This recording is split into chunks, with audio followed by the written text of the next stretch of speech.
ಪ್ರೀತಿಯ ವೀಕ್ಷಕರಿಗೆ ನಮಸ್ಕಾರ. ಇವತ್ತು ಹೊಸ ವರ್ಷನ ಶುರು ಮಾಡ್ತಾ ಇದ್ದೀವಿ. ನಿಮ್ಮೆಲ್ಲರ ವರ್ಷ ತುಂಬ ಅದ್ಭುತವಾಗಿತ್ತು ಅಂತ ನಾನು ಭಾವಿಸ್ತೀನಿ.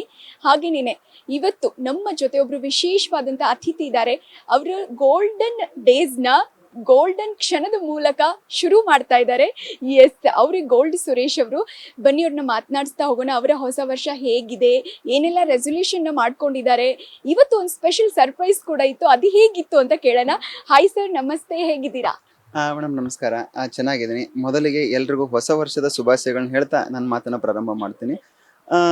ಒಂದು ಹೊಸ ಸಡನ್ ಸರ್ಪ್ರೈಸ್ ಅಂತಂದ್ರೆ, ನಾನು ನನ್ನ ತಂಗಿ ಐಶ್ವರ್ಯ ಮೊನ್ನೆ ಬಿಗ್ ಬಾಸ್ ಮನೆಯಿಂದ ಹೊರಗಡೆ ಬಂದ ತಕ್ಷಣ ಅವಳನ್ನ ಎಲ್ಲೂ ಕೂಡ ನನ್ನ ಭೇಟಿ ಮಾಡೋಕ್ಕಾಗಿರಲಿಲ್ಲ ಪರ್ಸನಲ್ ಆಗಿ. ಇವತ್ತು ವಿಶೇಷವಾಗಿ ನಮ್ಮ ಆಸರೆ ಫೌಂಡೇಶನ್ ಸಂಸ್ಥಾಪಕರಾದಂಥ ನಮ್ಮ ಬ್ರದರ್ ಆದಂಥ ಜಯರಾಜ್ ಅಣ್ಣವರು ನನಗೆ ಫೋನ್ ಮಾಡಿ ಹೇಳ್ತಾರೆ, ಈ ಥರ ಐಶ್ವರ್ಯ ಬರ್ತಾ ಇದ್ದಾಳೆ, ನೀನು ಬಾ ಆಸರೆ ಫೌಂಡೇಶನ್ ಬರಬೇಕು ಅಂತ ಹೇಳಿದಾಗ ನನಗೆ ಬಹಳ ಖುಷಿ ಆಗುತ್ತೆ ಆ್ಯಕ್ಚುಲಿ. ಅವಳಿಗೊಂದು ಸಡನ್ ಸರ್ಪ್ರೈಸ್ ಇರ್ತದೆ ಅಂತ ಹೇಳ್ಬಿಟ್ಟು ಇಲ್ಲಿಂದನೇ ನಮ್ಮ ಹೊಸ ವರ್ಷನ ಪ್ರಾರಂಭ ಮಾಡೋಣ ಅಂಥೇಳಿ ಒಂದು ಆಸರೆಯಿಂದ ಒಂದು ಹೊಸ ವರ್ಷನ 2025 ಪ್ರಾರಂಭ ಮಾಡಿದ್ದೀವಿ ಮೇಡಮ್. ನೈಸ್ ಸರ್, ಮೊದಲಿಗೆ ನಿಮಗೂ ಹೊಸ ವರ್ಷದ ಶುಭಾಶಯಗಳು. ಅಂಡ್ ಕೈಗೆ ಏನ್ ಮಾಡ್ಕೊಂಡ್ರಿ, ಏನಾಯ್ತು ಸರ್? ಮೇಡಮ್ ಇದೆಲ್ಲ ಬಿಗ್ ಬಾಸ್ ಮನೆಯ ಪ್ರಭಾವ. ಅಲ್ಲಿ ಟಾಸ್ಕ್ಗಳೆಲ್ಲ ಆಟ ಆಡ್ಬೇಕಾದ್ರೆ ಸ್ವಲ್ಪ ಸಣ್ಣ ಪುಟ್ಟ ಏಟುಗಳಾಗಿದೆ, ಅದರಿಂದ ಅದಂತ. ಸರ್, ಇವತ್ತಿನ ಸ್ಪೆಷಲ್ ಸರ್ಪ್ರೈಸ್ ನಿಮಗೆ ಗೊತ್ತಾಯ್ತು, ಬಟ್ ಹೊಸ ವರ್ಷನ ನೀವು ಯೂಶ್ವಲಿ ಯಾವ ರೀತಿ ಶುರು ಮಾಡ್ತಿದ್ರಿ, ಇವತ್ತಿಂದ ಯಾವ ರೀತಿ ಶುರು ಮಾಡ್ತೀರಾ? ಮೇಡಮ್ ಪ್ರತಿ ವರ್ಷನೂ ಪ್ರತಿದಿನನೂ ಹೊಸ ವರ್ಷ ಅಂತಾನೆ ಇರ್ತದೆ. ಬಟ್ ಆದರೂ ಕೂಡ ನಮಗೆ ಕ್ಯಾಲೆಂಡರ್ ಪ್ರಕಾರ ಬದಲಾಗೋದು ವರ್ಷಕ್ಕೆ ಜನವರಿ 1ನೇ ತಾರೀಕು ಬಂದಾಗ ಮಾತ್ರ ಬದಲಾಗುತ್ತೆ. ಆವಾಗ ನಮ್ಗೆ ಹೇಗಿರುತ್ತೆ ಅಂತಂದರೆ, ಕ್ಯಾಲೆಂಡ್ರನ್ನು ಬದಲು ಮಾಡ್ಕೊಳ್ಳೋ ಜೊತೆಗೆ ನಮ್ಮ ಜೀವನದಲ್ಲಿ ಸ್ವಲ್ಪ ಹಳೆ ವರ್ಷದಲ್ಲಿ ನಡೆದಂಥ ಕೈಘಟನೆ ಬಿಟ್ಟು ಹೊಸ ವರ್ಷದಾಗಿ ಮುಂದುವರಿಬೇಕು ಅನ್ನೋ ಒಂದು ಭಾವನೆ. ಅದ್ರ ಜೊತೆಗೆ ಹೊಸ ಹೊಸ ಆಲೋಚನೆಗಳು, ಹೊಸ ಹೊಸ ಯೋಚನೆಗಳನ್ನು ಹಾಕೊಂಡು ಮುಂದಕ್ಕೆ ಹೋಗಬೇಕು ಅಂತ ನಾವು ಯಾವತ್ತೂ ಅನ್ಕೊತಾ ಇರ್ತೀವಿ. ಅದೇ ರೀತಿಯಾಗಿ ಜೀವನದಲ್ಲಿ ನಾನು ಬಿಗ್ ಬಾಸ್ ಮನೇಲಿ ತುಂಬ ಕಲ್ತು ಬಂದಿದ್ದೀನಿ. ಎಷ್ಟೇ ಇದ್ರೂ ಕೂಡ ಏನು ಇಲ್ದಂಗೆ ಜೀವನ ಮಾಡಬೇಕು ಅಂತ. ಆಸರೆ ಫೌಂಡೇಶನ್ ನಮ್ಮ ಜಯರಾಜಣ್ಣವ್ರು ನಡೆಸ್ತಾ ಇರೋದು ನೋಡಿದ್ರೆ ಆ ವ್ಯಕ್ತಿಗೆ ಎಷ್ಟು ಇದೆ, ಸುಮಾರು 16,000 ಜನ ಅವ್ರ ಕಂಪ್ನಿಯಲ್ಲಿ ಕೆಲಸ ಮಾಡ್ತಾರೆ. ಅಂಥ ವ್ಯಕ್ತಿ ಈ ಥರ ಒಂದು ಫೌಂಡೇಶನ್ನ ನಡೆಸ್ತಾರೆ ಅಂತಂದರೆ ಸಾಮಾನ್ಯದ ಮಾತಲ್ಲ ಮೇಡಮ್. ಅಲ್ಲಿಂದನೇ ಪ್ರಾರಂಭ ಆಗಲಿ ಅಂತ ಹೇಳ್ಬಿಟ್ಟು ಅವರೊಂದು ಮಾರ್ಗದರ್ಶನದಲ್ಲಿ ಅವ್ರೇನು ಮಾಡ್ತಿರ್ತಾರೆ ಅವ್ರ ಕಾರ್ಯಗಳು, ಅದ್ರ ಜೊತೆ ನಮ್ಮ ಸಣ್ಣ ಪುಟ್ಟ ಕೈ ಜೋಡಿಸ್ಕೊಂಡು ಅವ್ರ ಜೊತೆಗೆ ಒಂದು ಹೊಸ ವರ್ಷ ಪ್ರಾರಂಭ ಆಗಲಿ ಅಂತ ಹೇಳಿ ಇಲ್ಲಿಂದನೇ ಪ್ರಾರಂಭ ಮಾಡಿದ್ದೀವಿ ಮೇಡಮ್. ತುಂಬ ಈ ಜೀವನ ನೋಡಿದ್ರೆ ಏನೂ ಇಲ್ಲ ಮೇಡಮ್. ಯಾವತ್ತು ಎಲ್ಲರೂ ಜಯರಾಜಣ್ಣ ಒಂದು ಮಾತು ಹೇಳ್ತಿರ್ತಾರೆ, ಅನ್ನ ಹಾಕಿದ ಮನೆಗೆ ಯಾವತ್ತು ಮೋಸ ಆಗಲ್ಲ ಅಂತ ಹೇಳ್ಬಿಟ್ಟು. ಅದನ್ನು ನಮ್ಮ ಜೀವನದಲ್ಲಿ ನಾವು ಅಳವಡಿಸ್ಕೊಂಡಿದ್ದೀನಿ.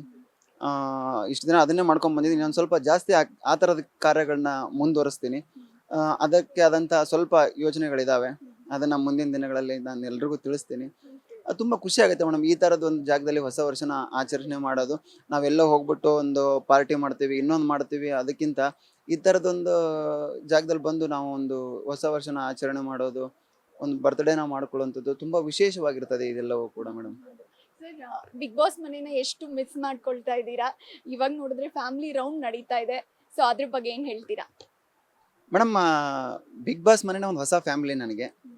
ಹೊಸ ಮನೆ ಬಿಗ್ ಬಾಸ್ ಮನೆ. 2024ರಲ್ಲಿ ಸಿಕ್ಕಂಥ ಮನೆ. ನಾನು ಇವತ್ತು ಒಳಗಡೆ ಇದ್ದರೆ ಇವತ್ತು ನನ್ನ ಫ್ಯಾಮಿಲಿನೂ ಬಂದಿರೋದು ಅಂತ ಅನ್ನೋದೊಂದು ಫೀಲ್ ಇತ್ತು. ನನ್ನ ಮಗಳು ಬಂದಿರ್ತಿದ್ಲು, ನನ್ನ ಧರ್ಮಪತ್ನಿ ಬಂದಿರ್ತಿದ್ಲು, ನನ್ನ ತಾಯಿನೂ ಬಂದಿರ್ತಿದ್ರು. ಈ ಥರ ಎಲ್ಲ ಒಂದು ಫೀಲ್ ಇತ್ತು.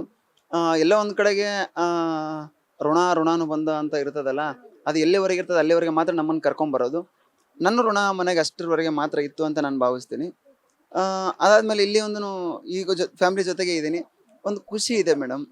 ಅದ್ರ ಒಳಗಡೆ ಒಂದು ದುಃಖ ಅನ್ನೋದಿರುತ್ತಲ್ಲ, ಎಲ್ಲಿ ನಾನು ಅದನ್ನು ಮಿಸ್ ಮಾಡ್ಕೊಂಡ್ಬಿಟ್ಟೆ, ನಾನು ಅದನ್ನು ಆ ಒಂದು ಫೀಲ್ನ ಮಾಡಬೇಕಾಗಿತ್ತು ಮನೆ ಒಳಗಡೆ ಇದ್ದು ಅಂತ ನನಗೆ ಅನಿಸಿದ್ದುಂಟು ಮೇಡಮ್. ಸ್ಪೆಷಲಿ ನಿಮ್ಮ ಮಗಳನ್ನ ಕರೆಸ್ಬೇಕನ್ನೋ ತುಂಬಾ ಆಸೆ ಇತ್ತು ನಿಮಗೆ, ಅವಳ ಬಟ್ಟೆ ಬಂದಿತ್ತು. ಮೇಡಮ್ ಅದು ಹೇಗೆ ಅಂದರೆ, ಎಲ್ರಿಗೂ ಮಕ್ಕಳ ದಿನಾಚರಣೆಗೆ ಅವ್ರವ್ರ ಫೋಟೋಗಳನ್ನ ಕಳಿಸ್ತಾರೆ, ನನಗೆ ನನ್ನ ಮಗಳನ್ನ ಫೋಟೋ ಕಳಿಸ್ತಾರೆ. ಅವತ್ತು ನಾನು ಅನ್ಕೊತೀನಿ, ನನ್ನ ಮಗಳು ಬಟ್ಟೆ ಇವಾಗ ಮಕ್ಕಳ ದಿನಾಚರಣೆ ಕಳಿಸಿದರೆ ಫ್ಯಾಮಿಲಿ ರೌಂಡ್ಗೆ ನನ್ನ ಮಗಳು ಒಳಗಡೆ ಬರಬೇಕು ಅಂತ ನನಗೆ ಭಾಳ ಆಸೆ ಇತ್ತು.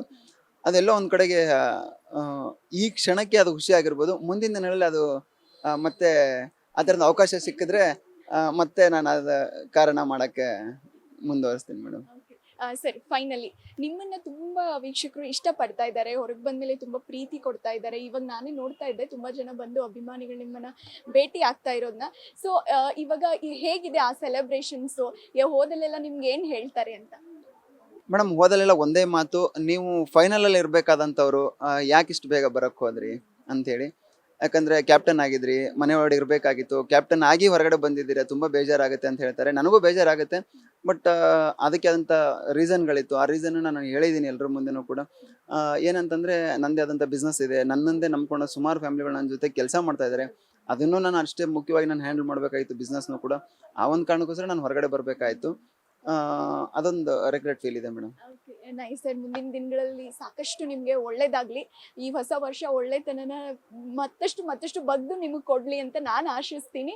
ಹಾಗೇನೆ ನಿಮ್ಮನ್ನ ಇಷ್ಟಪಡ್ತಕ್ಕಂಥ ವೀಕ್ಷಕರಿಗೆ ಫೈನಲಿ ಏನ್ ಹೇಳಕ್ ಇಷ್ಟಪಡ್ತೀರಾ? ಮೇಡಮ್, ನನ್ನನ್ನು ಇಷ್ಟಪಡ್ತಾರಂಥ ಅಭಿಮಾನಿಗಳಿಗೆ, ಜನಗಳಿಗೆ, ನನ್ನ ಕರ್ನಾಟಕದ ಫ್ಯಾಮ್ಲಿಗೆ ನಾನು ಒಂದು ಮಾತು ಹೇಳಕ್ಕೆ ಇಷ್ಟಪಡ್ತೀನಿ. ಹೊಸ ವರ್ಷ ಎಲ್ರಿಗೂ ಹೊಸತನ ತರಲಿ. 2025, 24ರಲ್ಲಾದಂಥ ಕೈ ಘಟನೆಗಳನ್ನ ಮರೆತು 2025ಕ್ಕೆ ನಾವು ಕಾಲಿಟ್ಟಿದ್ದೀವಿ ಇವತ್ತಿನಿಂದ. ಎಲ್ಲರ ಜೀವನದಲ್ಲಿ ಸಿಹಿಯಾಗಿರಲಿ ಜೀವನ. ಮುಂದಿನ ದಿನಗಳಲ್ಲಿ ಒಳ್ಳೆ ಹಬ್ಬ ಬರ್ತದೆ, ನಮ್ಮದು ಯುಗಾದಿ ಹಬ್ಬ ಬರ್ತಾ ಇದೆ. ಬೇವು ಬೆಲ್ಲ ಅದರಲ್ಲಿ ಸೇವನೆ ಮಾಡ್ತೀವಿ. ಅದೇ ಥರ ಜೀವನದಲ್ಲಿ ಎರಡೂ ಇರ್ತದೆ, ಕಹಿನೂ ಇರ್ತದೆ, ಸಿಹಿನೂ ಇರ್ತದೆ. ನಾನು 2025ರಲ್ಲಿ ತುಂಬ ಸಿಹಿನೂ ಕಂಡ್ಕೊಂಡಿದ್ದೀನಿ, ಕಹಿನೂ ಕಂಡ್ಕೊಂಡಿದ್ದೀನಿ. ಅಲ್ಲಿ ನಡೆದಂತಹ ಕೈ ಘಟನೆಗಳನ್ನು ಮರೆತು ಸಿಹಿ ಘಟನೆ ಮಾತ್ರ ನಾನು ತೊಗೊಂಡು ಮುಂದಕ್ಕೆ ಹೋಗಿ 2025ಗೆ ನಾನು ಕಾಲಿಟ್ಟಿದ್ದೀನಿ. ನಿಮ್ಮೆಲ್ಲರಿಗೂ ಕೂಡ ಅಷ್ಟೇ 2025ನ ತುಂಬ ಚೆನ್ನಾಗಿ ನಾವು ಸೆಲೆಬ್ರೇಟ್ ಮಾಡೋಣ. ಯಾರೂ ಕೂತ್ಕೊಳ್ಳೋದು ಬೇಡ. ನಮ್ಮ ಕಾರ್ಯಗಳನ್ನ ನಾವು ತೊಡಸ್ಕೊಂಡ್ರೆ ಇವತ್ತು ಒಬ್ಬ ಗೋಲ್ಡ್ ಸುರೇಶ್ ಇರ್ಬೋದು, ಇಂಥ 10 ಗೋಲ್ಡ್ ಸುರೇಶ್ಗಳನ್ನ ನಿಮ್ಮಲ್ಲೂ ಹುಟ್ಕೋಬಹುದು ಅಂತ ನಾನು ಹೇಳಕ್ಕೆ ಇಷ್ಟಪಡ್ತೀನಿ. ಯಾರೂ ಕೂಡ ಖಾಲಿ ಕೂತ್ಕೊಂಬೇಡಿ, ಕೆಲಸ ಮಾಡಿ, ಯಾವುದೇ ಕೆಲಸ ಮಾಡಿ, ಶ್ರದ್ಧೆಯಿಂದ ಕೆಲಸ ಮಾಡಿ, ನಿಷ್ಠೆಯಿಂದ ನೀವು ಕೆಲಸ ಮಾಡಿದ್ರೆ ನೀವು ಕೂಡ ಗೋಲ್ಡ್ ಸುರೇಶ್ ಆಗಬಹುದು ಅಂತ ನಾನು ಹೇಳ್ತೀನಿ. Thank you so much sir. Thank you ಇಷ್ಟೊತ್ತು ನಮ್ಮ ಜೊತೆ ಮಾತನಾಡಿದ್ದಕ್ಕೆ. Thank you. ನೋಡಿದ್ರಲ್ಲ, ಗೋಲ್ಡ್ ಸುರೇಶ್ ಅವರ ಜೊತೆಗಿನ ಹೊಸ ವರ್ಷ ಹೇಗಿತ್ತು, ಅವರ ಮುಂದಿನ ದಾರಿ ಏನು, ಈಗ ಏನೆಲ್ಲ ಅವ್ರ ಲೈಫಲ್ಲಿ ನಡೀತಾ ಇದೆ ಅನ್ನೋದ್ರ ಬಗ್ಗೆ ಎಲ್ಲ ಮಾಹಿತಿ ನಿಮಗೆ ನಾವು ತಿಳಿಸ್ಕೊಟ್ವಿ. ಕ್ಯಾಮ್ರಾ ಪರ್ಸನ್ ಬೈರೇಶ್ ತಿಪಟೂರು ಜೊತೆ ಪ್ರಿಯಾಂಕಾ, ನ್ಯೂಸ್ ಫಸ್ಟ್.